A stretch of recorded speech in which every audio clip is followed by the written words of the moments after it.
Dear students, welcome to my YouTube channel. पहला सुख निरोगी काया, यानी व्यक्ति के जीवन का जो सर्वोत्तम सुख होता है वो उसका स्वास्थ्य, अच्छा स्वास्थ्य। इसीलिए कहा गया है हेल्थ इज वेल्थ, यानी स्वास्थ्य ही धन है। डियर स्टूडेंट्स, एक व्यक्ति की खुशियों की चाबी होती है उसका स्वस्थ शरीर। इसीलिए कहा गया है happiness is the key of success, यानी आपकी खुशी, आपका स्वास्थ्य आपकी खुशियों की चाबी है। तो डियर स्टूडेंट्स, आइए इसी पर आधारित आज का ये चैप्टर पॉजिटिव हेल्थ का हम अध्ययन करते हैं। तो डियर स्टूडेंट्स, क्या होता है पॉजिटिव हेल्थ, किस प्रकार से हमें इस जीवन में जीते हुए हमें स्वस्थ रहना है, इसका हम अध्ययन करेंगे। डियर स्टूडेंट्स, पॉजिटिव हेल्थ की हम पहले परिभाषा देख लें कि आखिर होता क्या है। तो dear students, health is a positive state of physical and mental wellbeing, यानी किताब की पहली लाइन हेल्थ के ऊपर है और इसकी परिभाषा है कि health is a positive state, यानी हेल्थ है यानी स्वास्थ्य है वो एक सकारात्मक अवस्था है ऑफ फिजिकल यानी शारीरिक एंड मेंटल यानी मानसिक वेलबींग स्वास्थ्य का।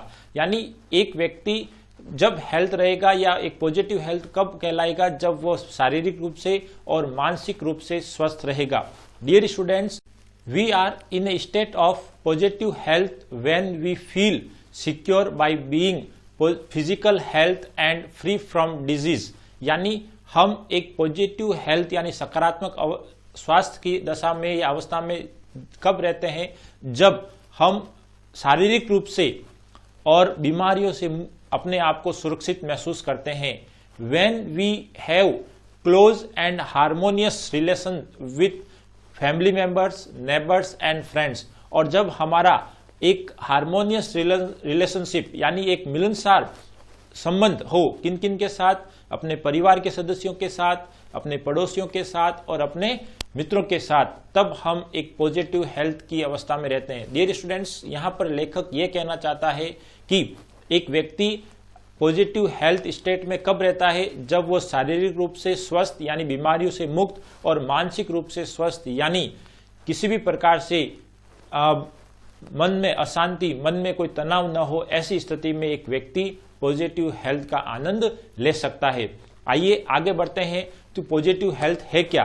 तो physical health plus mental health equal to positive health, यानी एक व्यक्ति पॉजिटिव हेल्थ कब रहेगा, जब फिजिकल और मेंटल यानी शारीरिक और मानसिक दोनों रूप से वो स्वस्थ होगा, तब वो स्टेट पॉजिटिव हेल्थ कहलाएगी। तो डियर स्टूडेंट्स, जब भी क्वेश्चन पूछे आपको कि पॉजिटिव हेल्थ क्या होती है, तब आपको फिजिकल और मेंटल दोनों की ये डेफिनेशन आपको लिखनी है। आइए अब हम दो ऐसे देशों की तुलना करते हैं, यानी एक डेवलप्ड कंट्रीज और एक डेवलपिंग कंट्रीज, यानी एक विकसित देश और एक विकासशील देशों के बीच ये तुलना करते हैं कि वहां इन देशों के लोग किस प्रकार से स्वस्थ रहते हैं। सबसे पहले हम बात करते हैं रिच एंड डेवलप्ड कंट्रीज की, यानी अमीर यानी समृद्ध और विकसित देशों की, लाइक अमेरिका। यहां पर people in rich and developed countries people enjoy better physical health because they have better nutritional status, यानी विकसित देशों के लोग, जैसे कि हम उदाहरण के तौर पर ले अमेरिका, ब्रिटेन, यहाँ के लोग हैं वो बेहतर फिजिकल हेल्थ का आनंद लेते हैं। क्यों लेते हैं? बिकॉज क्योंकि they have better nutritional status, क्योंकि उनका जो पोषणीय स्तर है यानी खान पान है वो बेहतर है। In rich and developed countries, लेकिन इन्हीं देशों में people are far from being या अचीविंग पॉजिटिव हेल्थ, लेकिन इन देशों में या जहां पर लोगों का खान पान अच्छा है, न्यूट्रिशनल स्टेटस पोषणीय स्तर अच्छा है, वहां के लोग भी पॉजिटिव स्टेट से यानी मेंटल प्लस फिजिकल हेल्थ इनसे दूर है। कैसे है? बिकॉज क्योंकि they are not mentally content, क्योंकि वे लोग यानी इन विकसित देशों के लोग मेंटली कंटेंट यानी मानसिक रूप से कंटेंट यानी संतुष्ट नहीं है। They have week family tie and human values, क्योंकि उनमें पारिवारिक संबंध है, जो बंधन है वो कमजोर होता है और उनमें ह्यूमन वैल्यू की कमी होती है यानी मानवीय गुणों की कमी होती है। तो डियर स्टूडेंट्स, लेखक राइटर यहाँ पर हमें ये कहना चाहता है कि विकसित देशों में लोगों का खान पान अच्छा है, यानी वो शारीरिक रूप से जरूर मजबूत है, लेकिन वो मानसिक रूप से मजबूत नहीं है। क्यों नहीं है? क्योंकि उनके पारिवारिक संबंध अच्छे नहीं है, न ही उनके मित्रों से कोई हार्मोनियस रिलेशनशिप है। तो डियर स्टूडेंट्स, यहाँ पर हम लेखक ये कहना चाहता है कि विकसित देश के लोग पॉजिटिव हेल्थ से दूर है। वे फिजिकल हेल्थ तो है उनके पास, लेकिन मेंटल हेल्थ नहीं है। और पॉजिटिव हेल्थ कब होती है पूरी? जब मेंटल और फिजिकल दोनों ही कंप्लीट हो। आइए अब हम कंपैरिजन करते हैं इसका डेवलपिंग कंट्रीज से। डेवलपिंग कंट्रीज लाइक इंडिया, यानी भारत के संदर्भ में यदि हम बात करें तो in developing countries people suffer poor physical health, यानी यहाँ के लोग पुअर फिजिकल हेल्थ, एक कमजोर या दुर्बल शारीरिक स्वास्थ्य से पीड़ित होते हैं।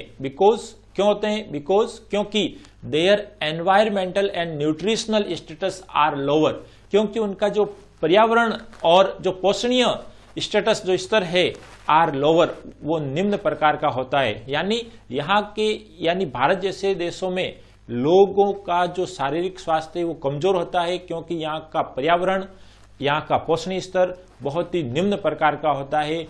लोग यहाँ पर यूं कहें तो हर चीज में वो पैसे देखते हैं, न कि अच्छी चीज को। आगे हम बढ़ते हैं। इन डेवलपिंग कंट्रीज, यानी इसी देशों में पीपल स्टे वेल मेंटली, यानी लोगों का यह मानसिक स्तर है बड़ा ही अच्छा है। क्योंकि दे हैव स्ट्रॉन्ग बॉन्ड, क्योंकि उनमें एक बहुत ही स्ट्रॉन्ग, एक प्रबल मजबूत बॉन्ड बंधन होता है विद इन फैमिलीज, परिवारों के बीच में, नेबर्स, पड़ोसियों के बीच में, एंड फ्रेंड्स, और मित्रों के बीच में। यानी डेवलपिंग कंट्रीज लाइक इंडिया, यहाँ पर भी लोग हैं वो पॉजिटिव हेल्थ से दूर है। क्यों दूर है? क्योंकि यहाँ पर इन लोगों का फिजिकल जो हेल्थ है वो बहुत ही पुअर है। Although mental health is strong, यानी उनका मानसिक स्वास्थ्य वो मजबूत है। क्यों है? क्योंकि उनका पारिवारिक संबंध, अभी भी कई जगह आप देखेंगे तो संयुक्त परिवार में लोग रहते हैं, और पड़ोसियों से उनका अच्छा संबंध है, मित्र बहुत है। तो इस प्रकार से वो मानसिक रूप से किसी प्रकार का तनाव नहीं है, लेकिन फिजिकल रूप से कमजोर होने के कारण डेवलपिंग कंट्रीज के लोग भी पॉजिटिव हेल्थ से काफी दूर है। तो डियर स्टूडेंट्स, तो पॉजिटिव हेल्थ अब आप समझ गए होंगे। Positive health is equal to physical health plus mental health, यानी सकारात्मक स्वास्थ्य की दशा कब होगी? जब एक व्यक्ति फिजिकल हेल्थ यानी शारीरिक स्वास्थ्य एंड मेंटल हेल्थ यानी मानसिक स्वास्थ्य से मजबूत होगा। आइए हम आगे बढ़ते हैं। इन डेवलप्ड कंट्रीज, यानी विकसित देशों में people have achieved better physical health but they are suffering from a decline in basic human value, यानी विकसित देशों में लोगों ने अपना जो बेहतर शारीरिक स्वास्थ्य हासिल किया है, लेकिन दे आर सफरिंग, वे पीड़ित है from a decline in basic human value, लेकिन उनमें जो मानवीय स्तर है वो निरंतर गिरता जा रहा है, कम होता जा रहा है। दिस में लेड, और इस प्रकार ये स्थिति लेड उन्हें ले जाती है टू ड्रग डिपेंडेंस, यानी नशीले पदार्थों पर निर्भरता की ओर, साइकोलॉजिकल यानी मनोचिकित्सक की ओर, एंड मेंटल इलनेस, और मानसिक रूप से अस्वस्थ की ओर। यानी डेवलप कंट्रीज में लोग, उनका शारीरिक स्वास्थ्य अच्छा है, लेकिन मानसिक रूप से कहीं ना कहीं वो अस्वस्थ होते हैं, और इसके कारण वे लोग, यानी डेवलप कंट्रीज के लोग, नशीले पदार्थों पर निर्भरता अधिक हो जाती है, वो मनोचिकित्सक के पास अधिक जाते हैं, क्योंकि उनके भीतर मानसिक विकार आने लगता है और उनका मानसिक स्वास्थ्य वो अच्छा नहीं होता है। अब यहां पर आगे हमें राइटर बता रहा है कि किस प्रकार हम एक पॉजिटिव हेल्थ को हासिल कर सकते हैं, यानी how to achieve positive health. Dear students, हम सबसे पहले यह ध्यान रखें कि instead of wasting valuable resource on medical facilities, यानी हमें चिकित्सकीय सुविधाओं पर पैसा या अपना मनी खर्च न करके, इट इज बेटर, ये बेहतर होगा to use simple home remedies, कि हम घरेलू उपचारों को अपनाएं या काम में ले, उपयोग में ले, टू सोल्व, हल करने के लिए सिंपल हेल्थ प्रॉब्लम्स, साधारण स्वास्थ्य समस्या को। They have no side effect, क्योंकि होम रेमेडीज की कोई साइड इफेक्ट नहीं होते हैं। तो डियर स्टूडेंट्स, लेखक यहाँ पर हमें कहना चाह रहा है कि हमें छोटी छोटी बीमारियों के लिए या साधारण बीमारियों के लिए हमें अपना पैसा किसी प्रकार की चिकित्सक या दवाइयों पर खर्च नहीं करना चाहिए। हमें यहाँ पर होम रेमेडीज यानी घरेलू उपचार उपयोग में लिए जाने चाहिए, क्योंकि छोटी छोटी बीमारियां आसानी से 1-2 दिन में ठीक हो जाती है और जो घरेलू उपचार हम काम में लेते हैं उसका कोई साइड इफेक्ट नहीं होता है, और यदि हम ड्रग्स या दवाएं लेते हैं तो उसका शरीर पर एक साइड इफेक्ट होता है। We should not rely on modern drugs. लेखक हमें ये कहना चाह रहा है कि हमें विश्वास नहीं करना चाहिए या निर्भर नहीं होना चाहिए ऑन मॉडर्न ड्रग्स, आधुनिक दवाइयों पर, क्योंकि दे हैव साइड इफेक्ट्स, क्योंकि उन दवाइयों के बहुत से साइड इफेक्ट्स होते हैं। यानी हम बीमारी में कोई भी एक पेन किलर या किसी प्रकार की दवाई लेते हैं, वो हमें उस बीमारी से तो ठीक कर देती है, लेकिन शरीर के अन्य अंगों पर उसका नकारात्मक प्रभाव पड़ता है, जिसके कारण आगे चलकर जीवन में हमें विभिन्न कठिनाइयों का सामना करना पड़ सकता है। तो यहाँ पर लेखक हमें यह समझाने का प्रयास कर रहा है कि हमें मॉडर्न ड्रग्स पर ज्यादा निर्भर नहीं होना चाहिए या विश्वास नहीं करना चाहिए। क्यों नहीं करना चाहिए? Because they have side effects which can be more dangerous than disease itself. जो कि यानी ये मॉडर्न ड्रग्स है वो इनके साइड इफेक्ट होते हैं और ये कहीं ना कहीं बीमारी से भी खतरनाक साबित हो सकते हैं, यानी which can be more dangerous, अधिक खतरनाक हो सकते हैं देन डिजीज इटसेल्फ, बीमारी से भी। अब लेखक ने यहां पर बिल्कुल एक सटीक उदाहरण जानवरों के रूप में हमें समझाया है कि इन नेचर यानी प्रकृति में हम आसपास देखते हैं, in nature animals are not influenced by media campaign. यानी एनिमल्स, जानवर है, वो किसी भी प्रकार से मीडिया यानी एक जो माध्यम है समाचारों का, विज्ञापनों का, उससे बिल्कुल भी प्रभावित नहीं है। यानी आज हम देखें तो कितने ही मॉडर्न ड्रग्स के विज्ञापन हम टीवी पर देखते हैं और उसके अकॉर्डिंग बिना डॉक्टर के हम वो दवाई खरीद लेते हैं और ले लेते हैं। यहाँ पर लेखक हमें ये कहना चाह रहा है कि जो एनिमल्स है वो किसी भी प्रकार से मीडिया कैंपेन से प्रभावित नहीं है। Each animal has power to monitor its own body and maintain normal health. यानी ईच एनिमल, प्रत्येक जानवर के पास ऐसी शक्ति या पावर होती है टू मॉनिटर, कि वो अपनी देख रेख कर सके इट्स ऑन बॉडी, अपने स्वयं के शरीर की, एंड मेंटेन, और बनाए रखता है नॉर्मल हेल्थ, एक सामान्य स्वास्थ्य को। यानी प्रकृति ने इन सभी को एक ऐसी शक्ति प्रदान की है जिससे वो अपने शरीर की देखभाल कर सके। For example, salt is an essential elements for all animals. यानी नमक है वो सभी जानवरों के लिए एक आवश्यक तत्व है। यानी चाहे व्यक्ति हो चाहे अन्य जानवर हो, उन्हें नमक उनके शरीर में चाहिए ही चाहिए। वाइल्ड एनिमल्स क्या करते हैं? Wild animals like rhinoceros, deers regularly lick the soil. यानी आपने आसपास देखा होगा बहुत से जानवर, गाय है, बफेलो है, हम जंगली जानवर की बात कर रहे हैं, राइनोसॉर्स, डियर। यहां पर आपने ये देखा होगा कभी कभी गाय भैंसों को कि वो मिट्टी को खा रहे हैं या मिट्टी को चाट रहे हैं। तो wild animals like rhinoceros, deers, cows, buffaloes regularly lick the soil, मिट्टी को चाटते हैं to get the exact amount of salt. यानी किस लिए चाटते हैं? टू गेट एग्जैक्ट अमाउंट, एक सही मात्रा प्राप्त करने के लिए, ऑफ सॉल्ट, नमक की, देयर बॉडीज नीड, जो उनके शरीर को आवश्यकता होती है। यानी उनके शरीर को पता है कि उनको नमक चाहिए और नमक के लिए वो मिट्टी को चाटना शुरू करते हैं, क्योंकि उनको पता है कि उन्हें नमक देने वाला कोई नहीं है, इसलिए उनको पता है कि मिट्टी में नमक की मात्रा होगी और वो मिट्टी को चाटने लगते हैं ताकि एग्जैक्ट अमाउंट नमक की उनके शरीर में पहुंच जाती है। एक और एग्जाम्पल लेते हैं, कार्निवोरस एनिमल्स। कार्निवोरस यानी मांसाहारी। डियर स्टूडेंट्स, यहाँ पर बहुत ही अच्छा शब्द है कार्निवोरस। कार्निवोरस यानी मांसाहारी। कार्नि की जगह हम यदि हर्बीवोरस काम में ले तो होता है शाकाहारी, यानी जो हर्ब यानी साग, पेड़ पौधे खाते हैं, हर्बीवोरस। और एक और वर्ड है ओमनीवोरस। ओमनीवोरस यानी सर्वहारी, यानी मांसाहारी और शाकाहारी दोनों। तो डियर स्टूडेंट्स, यहाँ पर हम पढ़ रहे हैं carnivorous. Carnivorous animal eat grass. Carnivorous animal है वो ग्रास खाता है यानी घास खाता है।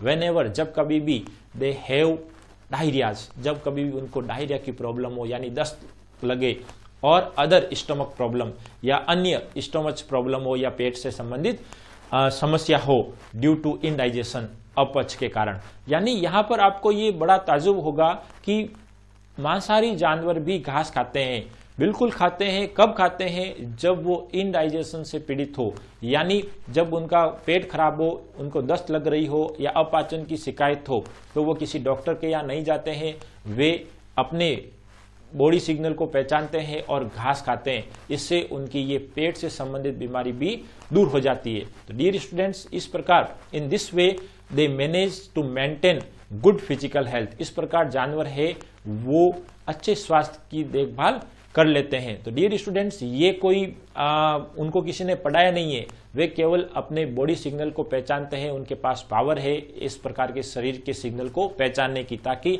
वो अपने नॉर्मल फिजिकल हेल्थ को बनाए रख सकते हैं। When we talk about human, जब हम यही संबंध मनुष्य के बारे में बात करें या ह्यूमन के बारे में बताएं, तो इट सीम्स अनयूजुअल, ये बिल्कुल ही असामान्य प्रतीत होता है। डियर स्टूडेंट्स, एक बात यहां मैं और क्लियर कर दूं, हम भी एक एनिमल की श्रेणी में आते हैं, तो हमें भी वो शक्तियां है जिसे हम अपने बॉडी के सिग्नल को पहचान सके, लेकिन पता नहीं हम क्यों उनको इग्नोर कर देते हैं। तो यहाँ पर इग्नोर करने का कारण लेखक ने बताया है कि जब यही पावर की हम बात करें तो मनुष्य में ये असामान्य प्रतीत होता है, यानी उनको पता ही नहीं चलता है कि उनको शरीर को क्या आवश्यकता है।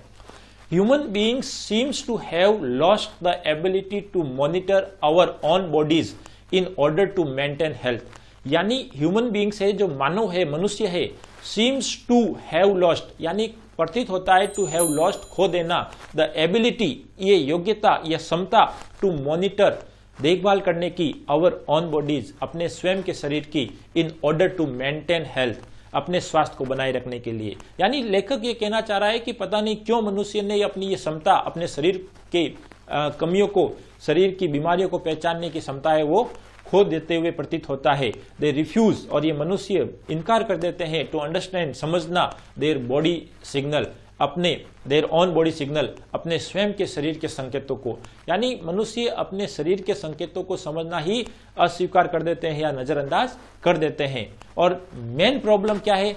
Main problem is over eating, यानी अत्यधिक खाना, यानी भूख मिटने के बाद भी कोई चीज आई तो वो खा लेता है, यही उसकी सबसे बड़ी समस्या है। इसको बोलते हैं overeating. Main problem is overeating, और जो सबसे मुख्य समस्या है वो है उसकी overeating. We eat more than require, और हम आवश्यकता से अधिक खाना खाते हैं, ये हमें सबसे बड़ी कमी है। आपने देखा होगा, हम खाना खाकर उठे ही है कि पड़ोस से कहीं मिठाई आई, फिर खाने बैठ गए, या कोई खाना आया, अच्छा खाना आया, प्लेट आई, तो हम फिर खाने बैठ गए। It is called over eating, और यही सबसे बड़ी समस्या है। सम ओवरजीनियस पेरेंट्स, कुछ अति उत्साही पेरेंट्स, फोर्स देयर चिल्ड्रन, अपने बच्चों को मजबूर करते हैं टू ईट, कि वो खाए, बिकॉज, क्योंकि इट इज फीडिंग टाइम, क्योंकि ये खाने पीने की उम्र है या समय है। यानी कुछ अति उत्साही पिता या माता पिता अपने बच्चों को इसलिए खाना खिलाते हैं कि वो उनके बच्चों की खाने की उम्र है, not because they are hungry, न कि वे भूखे हैं। यानी माता पिता चाहते हैं कि बच्चा अभी नहीं खाएगा तो कब खाएगा, तो वे केवल उसको अधिक से अधिक खिलाते रहते हैं कि ये उनके खाने का समय है, इसलिए नहीं कि उन्हें भूख लगी है। एज ए रिजल्ट, और इसका परिणाम क्या होता है? As a result children grow up, children बड़े होते हैं इग्नोरिंग, नजरअंदाज करते हुए इंपॉर्टेंट बॉडी सिग्नल्स, महत्वपूर्ण बॉडी सिग्नल्स, यानी शरीर के संकेतों को। थस, इस प्रकार दीज सिग्नल, ये जो संकेत होते हैं, बिकम्स वीक, कमजोर हो जाते हैं, and fails to stimulate slowly, and fails to stimulate, और प्रेरित करने में फेल, असफल हो जाते हैं स्लोली, धीरे धीरे। आप देखिए बच्चों, जब आप खाना नहीं खाते हैं तो आपके पेट में एक जलन सी महसूस होती है, आपको अपने आप पता चलता है माइंड में कि हमें भूख लगी है। अब आप ये इमेजिन करें कि आप हर 1 घंटे 2 घंटे में आप कुछ न कुछ खाते रहे, तो क्या वो भूख आपको लगेगी? नहीं। क्यों? क्योंकि जो बॉडी सिग्नल जो हमें भूख के लिए प्रेरित करता है, वो हम उसको कमजोर कर देते हैं, क्योंकि हम थोड़ी थोड़ी देर में खा लेते हैं और हमें पता ही नहीं चलता कि हमें भूख कब लगी है, और यही ओवर ईटिंग कहलाती है। तो डियर स्टूडेंट्स, हमें इससे बचना चाहिए, क्योंकि जानवर है वो कभी भी ओवर ईटिंग नहीं करते हैं और अपने स्वास्थ्य को बनाए रखते हैं। आगे लेखक हमें ले जाता है एक्सपेक्टेशंस एंड रेस्पॉन्सिबिलिटीज पार्ट में, एक्सपेक्टेशंस का मतलब होता है आकांक्षाएं यानी आशाएं, एंड रेस्पॉन्सिबिलिटीज यानी जिम्मेदारियां। यानी प्रत्येक माता पिता अपने बच्चों से कुछ आकांक्षाएं आशाएं रखते हैं और उनकी कुछ जिम्मेदारियां होती है। इसके बारे में इस पार्ट में हम अध्ययन करेंगे। राइटर सेज मोस्ट पेरेंट्स यानी अधिकतर माता पिता पुट रखते हैं देयर एक्सपेक्टेशंस अपनी आकांक्षाओं को, अपनी आशाओं को, इच्छाओं को ऑन देयर चिल्ड्रन अपने बच्चों पर। यानी कुछ माता पिता है वो अपनी इच्छाओं को, आकांक्षाओं को अपने बच्चों के ऊपर थोपते हैं या डालते हैं। व्हेन और जब childrens cannot reach the level of their expectations, और जब बच्चे माता पिता की आकांक्षाओं तक खरे नहीं उतरते हैं या नहीं पहुंच पाते हैं, they can suffer from tremendous frustrations. तब वे बच्चे जो अपने माता पिता की आकांक्षाओं के स्तर पर नहीं पहुंच पाए, वे महसूस करते हैं, पीड़ित होते हैं फ्रॉम ट्रिमेंडस फ्रस्ट्रेशंस, एक अत्यधिक तनाव के साथ एंड स्ट्रेस, दबाव के साथ। दिस में लेड, और इस कारण ये बच्चे, दिस में लेड टू ड्रग एक्सपेरिमेंटेशंस, और इस कारण बच्चे जो अपने माता पिता की आकांक्षाओं तक नहीं पहुंच पाते हैं, वे लोग अपने जीवन को ड्रग एक्सपेरिमेंटेशंस यानी नशीले पदार्थों के प्रयोगों में लग जाते हैं। डियर स्टूडेंट्स, यहाँ पर हम ये कहना चाह रहे हैं कि माता पिता अपने बच्चों पर इस प्रकार की इच्छाएं थोपते हैं, और जब बच्चे, मान लो एक माता पिता चाहते हैं कि वो उनका बच्चा आगे चलकर डॉक्टर बने, इंजीनियर बने, और जब बच्चा किसी कारण से ये माता पिता की इच्छाओं को या आकांक्षाओं को पूरा नहीं कर पाता है, तो कहीं ना कहीं अपने आप को तनावग्रस्त समझता है और इस कारण वो नशीले पदार्थों की ओर बढ़ता है। समटाइम दे कमिट सुसाइड, और कभी कभी तो कुछ बच्चे सुसाइड तक कर लेते हैं। तो डियर स्टूडेंट्स, हमें अपने माता पिता को समझना चाहिए, और यदि माता पिता ये वीडियो देखें तो उन्हें ये समझना चाहिए कि हम अपने आकांक्षाओं को, अपनी इच्छाओं को बच्चों पर थोपे नहीं, बल्कि उन्हें उन्हीं के अकॉर्डिंग ग्रोथ होने दे या बच्चों को बढ़ने दे, ताकि वो अपने भविष्य को एक बेहतर बना सके और स्वतंत्र रूप से सोच सके। फ्रॉम बिगिनिंग, अब यहाँ पर लेखक है वो ये समझाने का प्रयास कर रहा है कि आखिर इस प्रकार की स्थिति में सुधार कैसे लाया जाए। From beginning children should be allowed to develop in their own natural way, यानी शुरुआत से ही बच्चों को उनके ही नेचुरल वे, प्राकृतिक तरीके से, स्वाभाविक तरीके से विकसित होने दिया जाए या उनकी अनुमति दी जाए। यानी माता पिता को अपनी इच्छाएं उन पे नहीं थोपनी है, बच्चों को उनके अकॉर्डिंग आगे बढ़ने देना है विद इन पेरेंटल कंट्रोल्स, लेकिन माता पिता की निगरानी में, नियंत्रण में। यानी ऐसा नहीं है कि हम कुछ भी नहीं थोपे तो बच्चे इतने स्वतंत्र हो जाए कि वो फिर हमसे दूर हो जाए, तो ऐसा नहीं है। बच्चों को उनके अनुरूप बढ़ने दे, लेकिन माता पिता का एक नियंत्रण जरूरी होना चाहिए। Parents should understand their parental responsibility, यानी माता पिता को यहाँ पर अपनी जिम्मेदारी समझनी चाहिए। The mind is most important in the maintenance of positive health, यानी जो हमारा मस्तिष्क है, माइंड है, वो सबसे महत्वपूर्ण है in the maintenance of positive health, यानी पॉजिटिव हेल्थ को बनाए रखने में। टू डेवलप हेल्दी माइंड, यानी एक स्वस्थ मस्तिष्क विकसित करना, इट इज इंपॉर्टेंट, ये महत्वपूर्ण है। टू लर्न, कि हम सीखें, टू रिलैक्स, आराम कराना प्रॉपरली, ढंग से। यानी हम यदि हेल्दी माइंड चाहते हैं तो हम ये सीखें कि हम अपने शरीर को एक सही ढंग से प्रॉपरली रिलैक्स दें या रिलैक्स करें। We should develop day to day stress, और हमें अपने आप को इस प्रकार से डेवलप करना है कि हम डे टू डे स्ट्रेस से बच सके। हाउएवर, किंतु, यानी इतना करने के बावजूद, however when we enjoy good health, जब हम अच्छे स्वास्थ्य का आनंद लेते हैं, डिजीज में क्योर, बीमार हो सकते हैं, यानी बीमारियां उत्पन्न हो सकती है। ऐसा नहीं कह सकते कि हम यदि शारीरिक रूप से या मानसिक रूप से स्वस्थ है, यानी पॉजिटिव हेल्थ की स्टेट में है, तब हमें कोई बीमारी नहीं होगी। डिजीज में ओक्योर, बीमारियां हो सकती है, बहुत सारी बीमारियां हैं, बीमारियां हो सकती है। इट इज इंपॉर्टेंट, तो महत्वपूर्ण यह है, it is important to deal with sickness and injured in realistic and intelligent way. तो ये महत्वपूर्ण यह है कि हम इन बीमारियों से किस प्रकार से निपटे, किस प्रकार निपटे, एक रियलिस्टिक, एक वास्तविकता, यथार्थ के रूप में, एंड इंटेलिजेंट वे, और एक बुद्धिमानी तरीके से। कैसे? We should consult a good doctor, हमें एक अच्छे डॉक्टर की सलाह लेनी चाहिए।